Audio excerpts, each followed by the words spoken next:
Hello दोस्तों, welcome to Deepak केंतुरा education. तो आज हम बात करने वाले हैं इस लेक्चर में गल्फ़ कंट्रीज़ की। गल्फ़ कंट्रीज़ किन को कहा जाता है, कौन कौन सी वो कंट्रीज़ हैं जो कि गल्फ़ कंट्रीज़ में शामिल होती है। ठीक है। और ये अपने ऑयल एक्सपोर्ट के लिए दुनिया भर में जानी जाती है, क्योंकि दुनिया का बहुत सारा जो ऑयल है, ठीक है, नेचुरल गैस है, तो ये यहीं से आती है, गल्फ़ कंट्रीज़ से। तो आज हम इसका कंसेप्ट जानेंगे कि गल्फ़ कंट्रीज़ में कौन कौन सी कंट्रीज़ आती हैं और गल्फ़ रीजन में कौन कौन सी कंट्रीज़ आती हैं, इनके बारे में बिल्कुल डिटेल से जानेंगे। तो दोस्तों, जब हम बात करते हैं गल्फ़ कंट्रीज़ की, तो गल्फ़ कंट्रीज़ में बहुत सारी कंट्रीज़ आती हैं, मतलब 6 कंट्रीज़ आती हैं गल्फ़ कंट्रीज़ में। वो कौन कौन सी हैं? वो है सबसे पहले सऊदी अरब, कुवैत। कुवैत यहाँ पर आपको दिखाई देगा, ठीक है। उसके बाद कतर, बहरीन, छोटा सा आपको यहाँ पर कंट्री बहरीन भी दिखाई देगा। उसके बाद यूएई, यूनाइटेड अरब एमिरेट्स, ठीक है, ओमान, और ये हो गई पूरी 6 कंट्रीज, ठीक है। कतर हो गया एक, यूएई, ओमान, बहरीन 4, कुवैत 5 और ये सऊदी अरब 6, ठीक है। तो ये 6 कंट्रीज आती हैं गल्फ कंट्रीज में, ठीक है, ये इसमें शामिल है। अब बात करते हैं अपने गल्फ रीजन की, यानी कि गल्फ क्षेत्र। तो गल्फ क्षेत्र की हम जब बात करते हैं तो गल्फ क्षेत्र में ये 6 कंट्रीज तो आती ही हैं, ठीक है। ये 6 कंट्रीज तो आती हैं, यानी कि गल्फ कंट्रीज तो आती ही है। साथ में इसमें ईरान और इराक, ये 2 कंट्रीज भी इसमें शामिल हो जाती हैं। तब इनको कहा जाता है पूरे मतलब कि कुल मिलाकर इस एरिया को गल्फ रीजन इसको कहा जाता है, ठीक है। ये भी इसमें शामिल हो जाती है। और ध्यान रखना, इसमें जो यमन है ये शामिल नहीं है, ना तो वो गल्फ कंट्रीज में शामिल है और ना ही गल्फ रीजन में, ठीक है, यमन। तो ये है। तो चलिए इसके बारे में बिल्कुल डिटेल से जान लेते हैं। तो हम कहते हैं जो गल्फ कंट्रीज़ हैं, ये हम मतलब कि जो गल्फ कंट्रीज़ हैं वो नेशन, इनमें बहुत सारे जो देश हैं वो आते हैं। वो कहाँ पर लोकेटेड हैं, इसकी जियोग्राफी को देखें तो ये पर्शियन गल्फ, जो फारस की खाड़ी जिसको हम कहते हैं पर्शियन गल्फ, तो उसके कोस्ट पर ये लोकेटेड है, ठीक है। जो कभी कभी हम इसको वेस्ट एशिया या मिडिल ईस्ट भी इसको कहा जाता है, इस वाले रीजन को, ठीक है। और ये अपनी geography, culture, oil based economy, क्योंकि इनकी जो इकोनॉमी है, ठीक है, ट्रेड है, तो ये काफ़ी ज़्यादा ऑयल पर निर्भर करता है। काफ़ी ज़्यादा नहीं, मतलब कि पूरा का पूरा ये ऑयल पर निर्भर करता है, नेचुरल गैस हो गई, ठीक है। तो इस प्रकार से है पॉलिटिकल कोऑपरेशन, इनका आपस में ये समान है, ये geography, culture, oil based economy and political organise cooperation, ठीक है। तो इसके लिए इनका कुछ मतलब कि इनके कुछ ग्रुप्स भी बनाए हुए हैं, ठीक है। तो ये है। तो चलिए उनके बारे में जानते हैं। अब देखते हैं कि जो गल्फ कंट्रीज़ हैं उसमें कौन कौन सी कंट्रीज़ आती हैं। तो जैसे कि हमने कहा कि जो गल्फ कंट्रीज़ हैं उसमें 6 कंट्रीज़ आती हैं, ठीक है। और जो गल्फ रीजन है उसमें आती हैं 8 कंट्रीज़, ठीक है। 2 ईरान और इराक भी उसमें शामिल हो जाती हैं। तो सबसे पहले जीसीसी यानी कि गल्फ कोऑपरेशन काउंसिल की बात करते हैं, ठीक है। तो ये वो कंट्रीज़ हैं जो कि बहुत ज़्यादा ऑयल का एक्सपोर्ट करती है। गल्फ कोऑपरेशन काउंसिल की जो कंट्रीज़ हैं जीसीसी, ठीक है, इसमें 6 कंट्रीज़ आती हैं। और ये जो ग्रुप है ये 1981 में बनाया गया था। क्यों? क्योंकि पॉलिटिकल और इकोनॉमिक एक तरीके से मतलब कि इन कंट्रीज़ के बीच में एक कोऑपरेशन हो सके, ठीक है, ये आपस में मिलजुल कर काम कर सकें, तो इसलिए बनाया गया था 1981 में जीसीसी यानी कि गल्फ कोऑपरेशन काउंसिल, ठीक है। और इसमें जैसे कि हमने कहा कि सऊदी अरेबिया, जो कि इसमें जो गल्फ कंट्रीज़ हैं इसमें सबसे लार्जेस्ट गल्फ कंट्री है, ठीक है, सऊदी अरेबिया, जो कि ऑयल के मामले में काफ़ी ज़्यादा रिच है, ठीक है। इन सब कंट्रीज़ में सबसे ज़्यादा ऑयल किसी के पास होगा तो वो है सऊदी अरेबिया, ठीक है। उसके बाद है यूनाइटेड अरब एमिरेट्स यानी कि यूएई, ठीक है। तो ये अपने ट्रेड, फाइनेंस, टूरिज़्म का एक हब इसको कहा जाता है, ठीक है। ये इन्हीं सब चीज़ों में काफ़ी ज़्यादा आगे है। ट्रेड हो गया, व्यापार, फाइनेंस, ठीक है, और अपने टूरिज़्म सेक्टर में भी काफ़ी ज़्यादा आगे है। इसके बाद बात करते हैं तीसरे नंबर पर कतर के। तो ये अपने नेचुरल गैस का सबसे बड़ा एक्सपोर्टर है पूरी दुनिया में, कतर, ठीक है। इसके पास नेचुरल गैस काफ़ी ज़्यादा मात्रा में उपलब्ध है। चौथा है इसमें हम जीसीसी की बात कर रहे हैं, गल्फ कोऑपरेशन काउंसिल की, ठीक है। तो इसमें जो 6 कंट्री है उनकी बात कर रहे हैं। नंबर 4 पर आता है कुवैत। तो ये अपने ऑयल रिच वेलफेयर स्टेट के रूप में जाना जाता है, ठीक है। इसके पास भी काफ़ी ज़्यादा ऑयल देखने को मिल जाता है, ठीक। अब करते हैं बात बहरीन की। बहरीन अपने बैंकिंग और फाइनेंस सेंटर के लिए काफ़ी ज़्यादा मशहूर है। ठीक है, ये दोनों जो सेक्टर हैं ये काफ़ी ज़्यादा यहाँ पर इनकी ग्रोथ है। ठीक, नंबर 6 पर है ओमान।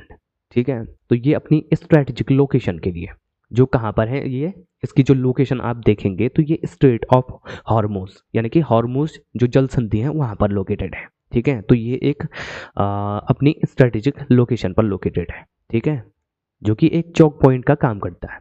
तो इस प्रकार से है।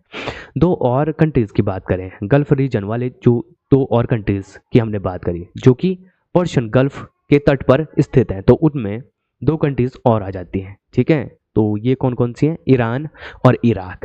ठीक है, ईरान क्यों फेमस है? क्योंकि यहाँ पर बहुत ज़्यादा पॉपुलेशन आपको देखने को मिलेगी, ऑयल रिच कंट्री है और एक नन अरब कंट्री है, यानी कि ये अरेबियन पेनिनसुला में लोकेटेड नहीं है ईरान। ठीक है, तो इस प्रकार से ये नन अरब कंट्री है।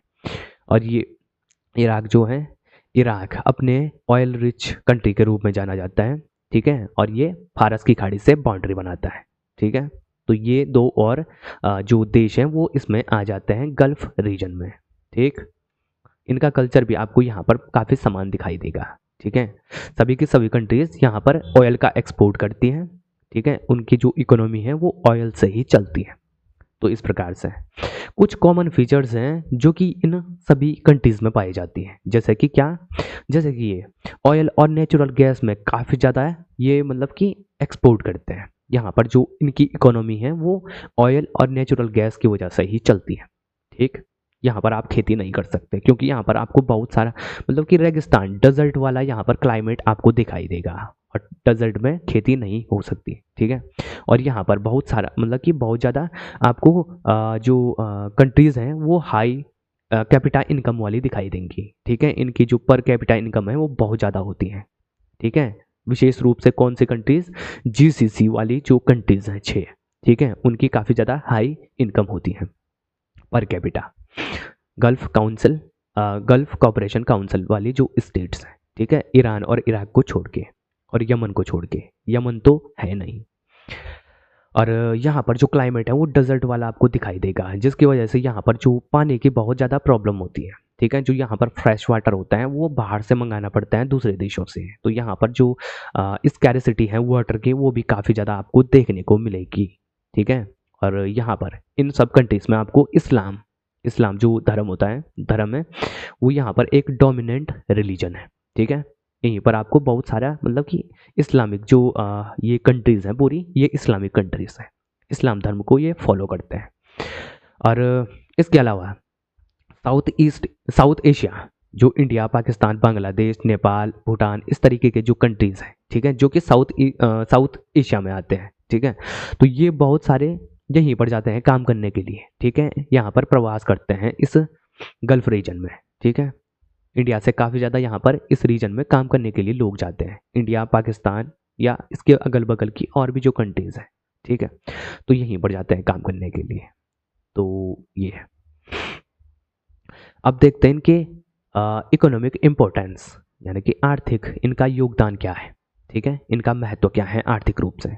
तो ये दुनिया के 30% जो ऑयल के रिजर्व्स हैं, ठीक है, पेट्रोल ऑयल जो पेट्रोलियम होता है, तो इसका 30% मतलब कि पूरे वर्ल्ड का 30% जो ऑयल का रिजर्व्स है, तो वो यहीं पर आपको देखने को मिलते हैं गल्फ रीजन में। ठीक, इसलिए ये दुनिया के लिए काफ़ी ज़्यादा इम्पोर्टेंट है। ठीक है, दुनिया की अलग अलग कंट्रीज़ को ऑयल एक्सपोर्ट करने के लिए। और इस तरीके से ये दुनिया के जो शिपिंग रूट्स हैं, एनर्जी के शिपिंग रूट्स मतलब कि जो आने जाने वाले रास्ते हैं, ठीक है, दुनिया के बड़े बड़े, तो वहाँ पर ये अपना कंट्रोल ये बनाए रखता है, ये वाला रीजन। ठीक, क्योंकि यहीं से दुनिया में ऑयल जाता है बहुत सारा, बहुत बड़ी क्वांटिटी में।